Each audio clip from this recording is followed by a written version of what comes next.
ભરૂચની પૂર્વ પટ્ટી પર આવેલ જનોર ગામે 27,000 મેટ્રિક ટન રેતીનું ગેરકાયદે ખનન કરનારા લીઝ ધારકને 66.60 લાખનો દંડ ફટકાર્યો છે।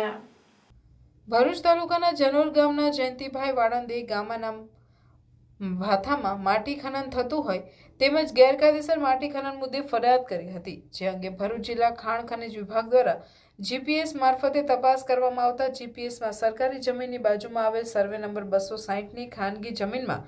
26,990.89 મેટ્રિક ટન ખનન થયું હોય તેવું સામે આવતા તપાસ કરતા આ જગ્યાએ ઉર્વશીબેન પટેલ દ્વારા મોટા પ્રમાણમાં માટી ખનન થયું હોય, જેના પગલે તપાસ દરમિયાન જેની સામે ફરિયાદ નોંધવામાં આવી હતી તેમની પત્નીના નામે જ આ ખનન થયું હોય, જેના કારણે ખાણ ખનિજ વિભાગ દ્વારા સ્થળ નિરીક્ષણ કરી ખોદકામ કરેલ જગ્યા ઉપર માપણી કરી